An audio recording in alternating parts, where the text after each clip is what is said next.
sing a happy song together, and we'll all be a happy family. Well, hi, welcome back to the channel. So, looking again at this Cossor radio. Now, I didn't know what the model number was. I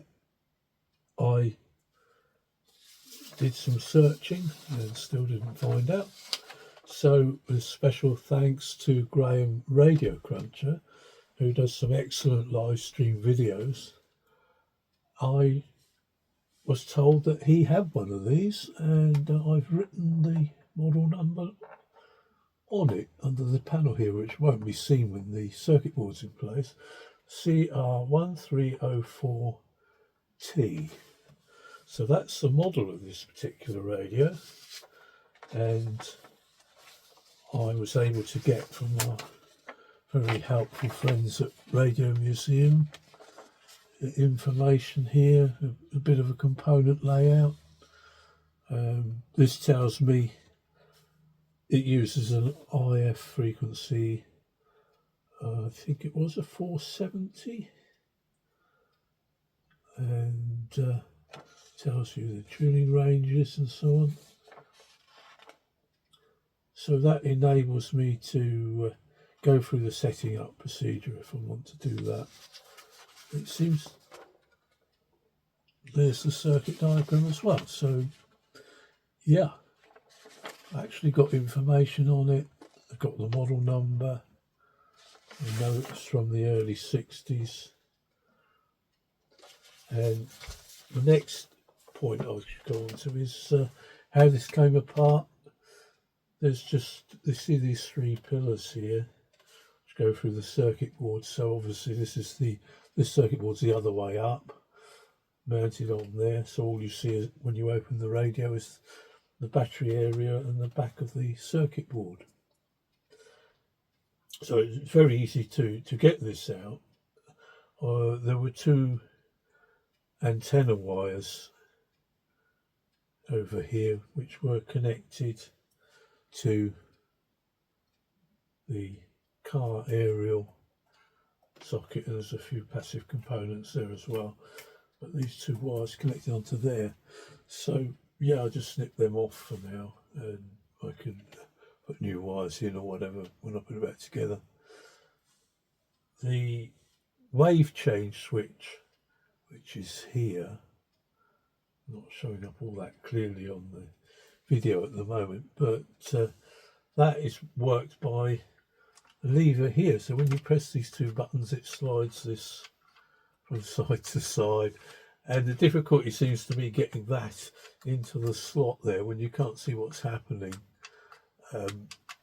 Just a minor point, but yeah, it's a bit of a pain that bit stays there.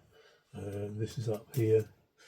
I've given this a little bit of silicone grease to make it slide better and a clean up. The radio runs on 9 volts. I thought it might be 6 volts, but when I looked up the PP7 battery, I found out it was a 9 volt battery. So this would run quite well, but for obviously a shorter time on a PP3 if I put PP3 connector on it. Now the other thing with this radio, as I mentioned in the unboxing video, the first part of this series, this speaker which was fitted to it, I noticed this magnet seemed to be a later type, and I was right. This is the wrong speaker for this radio. One of the reasons being it's actually, if I get it in shot, it's actually an 8 ohm speaker. Now this radio should have, I think it's a 16 ohm speaker. So because of that, I didn't want to carry on using this. It's a nice speaker. It's a bit of corrosion there, but the cone's in good condition. There's nothing wrong with this speaker, perfectly usable. It's just the wrong impedance. So I put that to one side, and I had a look in my junk box, and I found in there another speaker, which you can just about see there. But there's quite a small magnet at the back there. Now, seeing Graham's radio, that should have had quite a big chunky back magnet to the original speaker. But this speaker fits in here so well that it looks like it would have been original. It really just fits exactly the same size flange and everything to the original. But the only thing was, this is an old speaker from my junk box that's got a damaged cone, so it has been glued around the edge and all that sometime in the past. Still works okay, so I'll run with that because it's the right impedance for the radio. Maybe at some time in the future, if I come across a better 15 ohm speaker, then I'll swap it out. But for now, this is the stage we're at. Now, the power lead connector, the positive lead connector that was off in the first radio, which is actually here, it's clipped onto the power supply at the moment. That lead just went to the speaker because one side of the speaker is connected to the positive of the battery, and this is a set where the positive side is the grounding side. It uses PNP transistors, and it's quite common in this era for the sets to be positive grounded rather than negative grounded. So consequently, all I had to do was solder that lead onto the side of the speaker that was the positive line, and that's corrected that. So all I've done really so far is I have given a squirt of contact cleaner to the volume control and on-off switch and to the wave change switch, and really basically connected it up to try it out. And I'll do that now, so I'll just plug it in over here. I've got the power supply, which is out of shot at the moment, but that's set to I'll wind it back down for a minute, set to 9 volts it will be, and then you can hear the radio is working, but my lights make a lot of noise. And I was working with a lot of sandwich generation servers on. And then we add that to Ramadan and we tried the same. So yeah, let's put the light back on, turn the radio off. Right, it's working on both medium wave and long wave, and I was very surprised that it was actually working. But it does have here an AF117 and here another AF117. And this one here, if you tap it, you do get the characteristic crackle and cutting out and coming back in. So we'll probably have to give that a zap treatment or change it for one of the Russian ones.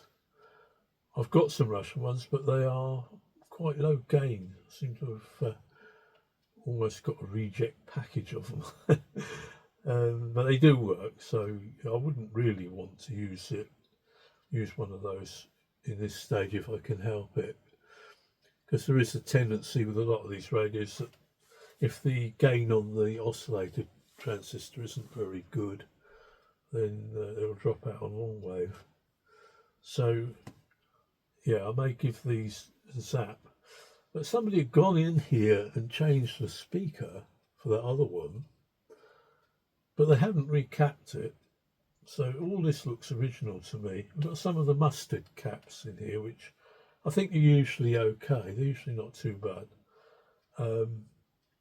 But there's quite a few electrolytics, including ones in the signal path, which are it's over 60 years old now. So I am really surprised that it is working. But there we go, it is. It would probably be sensible to do a recap. I know people feel differently about this, but they're so old, those. I don't really want to keep trusting them. I think it would be wise to change the electrolytics, especially these signal path ones, which could cause it to fail. And the alignment is pretty good already, it seems to be. Maybe it was aligned when the speaker was swapped out, but yes, it's a shame the wrong speaker got fitted to it. But that's really pretty much the state of play at the moment. And I say I haven't really done anything much to it. The dial came off really quite easily, and that was a bit of a clue that it had been off before. I didn't have any troubles there, and it's always a bit of worry that these might break, especially as plastic and so old that they could be quite fragile. But yeah, it came apart quite easily. It's not a big problem. My approach now will probably be to change the electrolytics and then maybe check the alignment and see whether I can improve that at all. And I noticed that the coils are loose on the ferrite, so it might be a good idea to wedge them a little bit to stop them moving around, get them in their optimum position. And pretty much, unsurprisingly, but pretty much it's just a recap job after changing the speaker. And I thought we'd have a little bit of fault finding and tracing to do and so on. So we got the AF117s to deal with as well. That and the capacitors, check the alignment, fit a connector probably for PP3 battery, give it a general clean up and reassembly and go from there. So that's it for now, and thanks for watching. We'll catch you on the next one, and bye for now. Things are happy all together, and we'll all be a happy family.